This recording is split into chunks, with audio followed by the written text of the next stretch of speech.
Oh, hello, this is Tak Chung from Walk with Tak.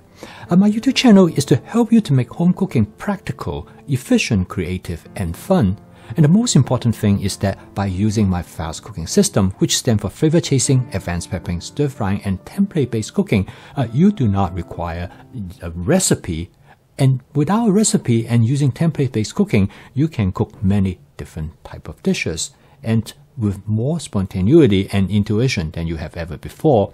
In this video, I'm going to demonstrate how to stir-fry lobsters. Now, for people who like lobster, they will probably find that cooking lobster could be quite challenging. Most people will either bake or grill lobsters. But I discovered that the best way to cook lobster is actually stir-frying. Stir-fry lobster is very common in the Chinese restaurant, particularly Chinese restaurant in the United States that is of Cantonese origin. Stir-frying lobster is based on the idea is that by cutting the lobster into small pieces, and this way will promote much fast cooking, and you have much better control of how you cook the lobster.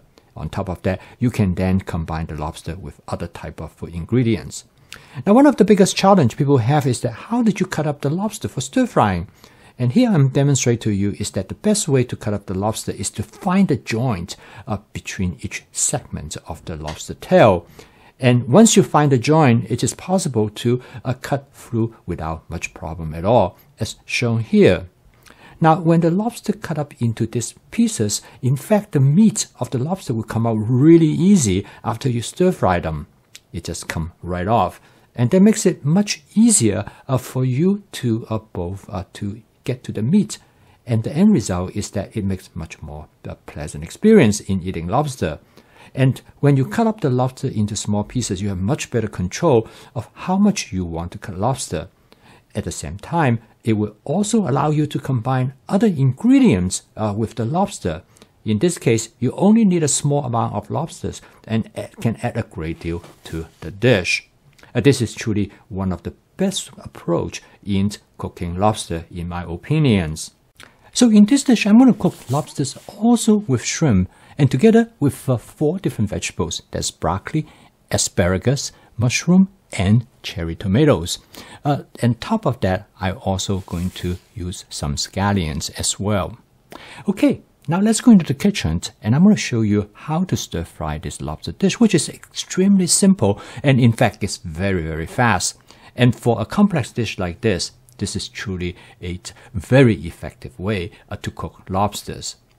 Now, first of all, I'm going to cook this lobster in my Cucina 14-inch stainless steel wok, and I'm going to spot season the wok. The first thing I'm going to do is that I'm going to add some broccoli to the wok. The reason I'm going to start the broccoli first because the broccoli takes a little bit longer to cook than any other ingredients.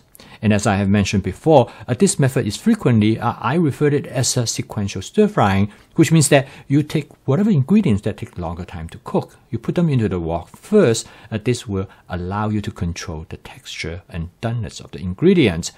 This timing is quite important.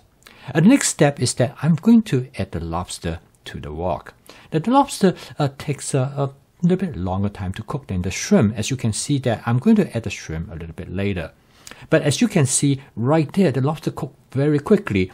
The color of the shell turned pink almost immediately, which means that it has to start cooking.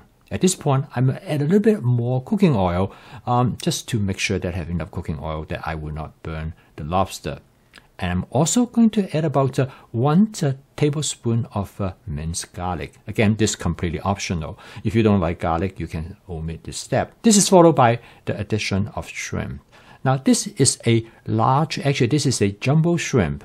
Now, you notice that this shrimp comes with a shell. And in fact, I prefer shrimp with shell. I'm going to get to that a little bit later.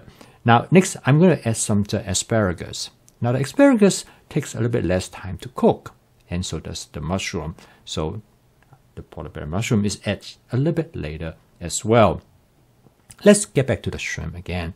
It's much preferable to have shrimp that comes with shell for a couple of reasons. When you have shrimp with shell, there's a much better control of how long you cook them. And on top of that, when shrimp that comes with shell, they are far more resistant to freezer burn. So you can store them in freezer for a longer time than when you have shrimp with no shell. Now this particular type of shrimp actually is referred to as easy peel because it has already been deveined, and the shell actually only very loosely attached to the shrimp. So when you're ready to eat it, it is very easy. Just simply pull the shell off the shrimp. So it is well worthwhile. So over the years, I have come to the conclusion is that whenever it's possibly, I will purchase a shrimp that comes with shell because I do see a lot of benefit and advantage of shrimp that have shell on it versus the shrimp that has already been shelled. As you can see, the dish cooked very quickly. The shrimp is almost cooked, and the lobster under this circumstance also pretty much done. The next is that I add some Shaoxing cooking wine, and the cooking wine will add great flavor to the dish. Now, at this point, I turn off the heat because the dish is essentially done. And the last step is that I'm going to season the dish with a small amount of oyster sauce. Now, oyster sauce is truly a flexible and efficient sauce to use for stir frying. It is so adaptable to almost any type of food ingredients that you cook because the oyster sauce mainly is to enhance the umami flavor of the dish, also by adding a small amount of salt. And of course, you can make adjustment to the final flavor of this dish, and using flavor chasing, you can decide how you like it. The final step is that I'm going to add just a small amount of cherry tomatoes. I do not cut up the cherry tomatoes because this will provide a nice visual appeal. Okay, as you can see, this dish is extremely fast and efficient to cook. In fact, it only takes about 6 to 7 minutes. Now, when I already have advanced prepping, cooking this dish is very simple. I already have the broccoli all prepped and ready to go. And so does the asparagus, as well as the portobello mushroom.